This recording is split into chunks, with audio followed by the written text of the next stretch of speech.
TorahBox.com pour la diffusion du judaïsme francophone vous retransmet un enseignement du Rav Yosef Chaim Sitruk. Bonne écoute et bon limoud.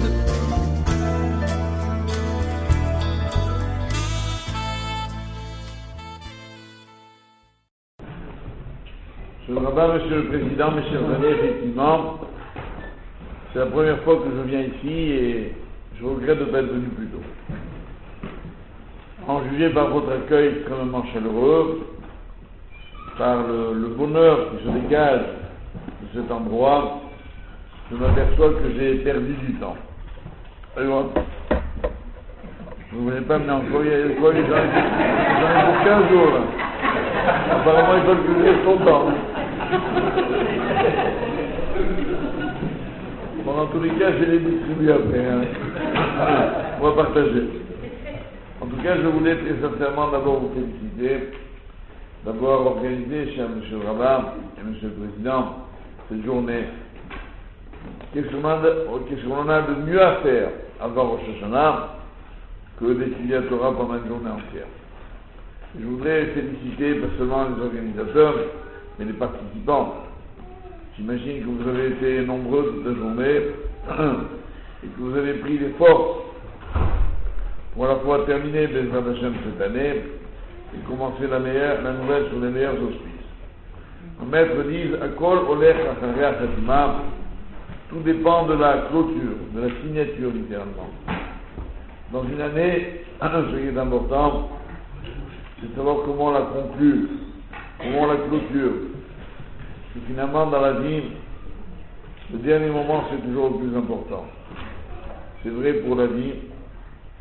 Le Rambam dit en Chot Teshuvah 1-1, même Baminam, quelqu'un qui aurait fauté toute sa vie, si juste avant de rendre son âme à Dieu, Chot Teshuvah, Nimchal Lo, il est pardonné. Ça, c'est un exemple extrême. Ça veut dire pour chaque moment de la vie, chaque journée, chaque semaine, chaque année, quand on termine bien une chose, on a tout compris. C'est d'ailleurs ça qui authentifie la chose. Dans un document, ce qui compte, c'est la signature. Imaginez quelqu'un qui remplit un chèque et qui ne le signe pas. Il n'a aucune valeur. La khatima, la signature, c'est maintenant. Il nous reste à peine 3 jours et demi avant Rosh Hashanah. Et voilà pourquoi je suis heureux d'avoir eu l'honneur et la joie de venir participer. Je regrette de ne pas être venu d'ailleurs plus tôt cet après-midi. Enfin, on n'est pas toujours maître de son temps pour pouvoir apporter davantage. Mais malgré tout, il est dit que l'on peut acquérir, comme disait Rabbeinu Akadosh, on peut acquérir sa vie d'éternité en 1 heure. On va essayer en 1 demi-heure faire de notre mieux. Parce que je sais que nous devons célébrer, je n'ai pas prié Mincha, c'est la première fois que je viens, je vais au moins faire Mincha avec vous. Comme ça au moins je profite un peu de la Kedusha de l'endroit. Donc on doit impérativement, le coucher du soleil étant aujourd'hui à 8h15, environ 20h17, il faut donc que je termine de parler impérativement un peu avant 8h. Pour moi c'est dur, hein, parce que je suis bavard. Non, c'est pas vrai, je suis pas bavard. Je dis la chanara de moi, c'est pas bien. Vous savez, on raconte du Chavetz Chaim, donc c'était le Yersaïd vendredi, avant-hier, qu'il a écrit donc de nombreux livres pour nous apprendre à lutter contre le Lashon Hara. Et on dit que dans sa ville, en Pologne, à Baradine, un jour, il y a un visiteur qui est venu de très loin pour nous rendre visite. Et à ce moment-là, le Rav, qui était un homme âgé, il a été allé faire quelques pas dans la rue. Voilà qu'il aperçoit un juif qui vient vers lui et qui lui dit « Ah, je suis content de voir, je vois que vous êtes juif. Est-ce que vous, lui dit ce monsieur, est-ce que vous pourriez m'indiquer l'adresse de ce très grand Rav, à Gaon, à Gadol, à Tzadik, etc. » Il la cumule de tous les titres, le Chavetz Chaim. Alors le rabbin répond, sans dire qui il était, il dit écoutez, je crois qu'il habite là, en lui montrant la direction, il dit mais enfin il n'est pas aussi grand que vous dites, hein. Grand rabbin, Gaon, Tzadik. L'homme là qui était venu le voir, il était tellement vexé, était un peu nerveux peut-être, il lève la main et il met une gifle.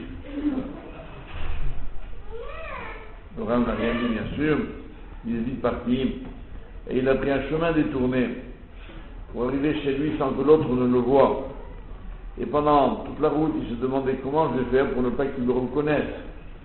Parce que si cet homme s'aperçoit qu'il a frappé, involontairement, par ma faute, le rabbin qu'il est venu visiter, il va perdre connaissance.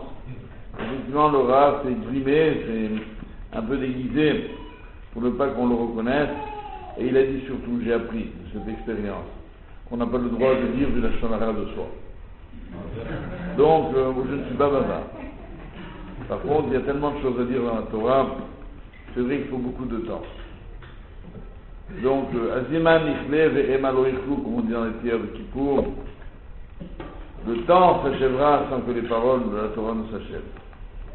Je voulais placer notre petite intervention sur un signe qui va être peut-être, à mon avis, le signe de l'année à venir. L'année 5768, Abba Alenu les Shalom, Yamirason, qui vient vers nous pour la paix, sera une année de Shemitah. Donc une année pendant laquelle, pendant un an, en Israël, on n'a pas le droit de cultiver la terre. Vous me direz en quoi ça nous concerne à nous, Paris 12e. C'est vrai, on n'a pas, à moins que vous soyez, sans que je le sache, agriculteur en Israël, en quoi cette mitzvah nous concerne ici? Je suis venu pour vous dire justement. Sachons d'abord qu'à l'origine, la mitzvah de Shemitah est la mitzvah qui conditionne le maintien des Juifs sur la terre d'Israël. De façon extrêmement claire dans la paracha de Behar, la Torah dit, en donnant les lois de la Shemitah, si vous observez la Shemitah, vous resterez sur votre terre. Et si vous n'observez pas les lois, eh bien la terre vous vomira, un mot très fort. Elle vous rejettera. Vous ne pourrez pas rester sur la terre d'Israël. Et les Chachamim disent à ce sujet que malheureusement les bénis Israël n'ont pas respecté ces lois. Eh bien ils sont partis en exil. Donc le juif a été exilé en Babylonie pendant 70 ans.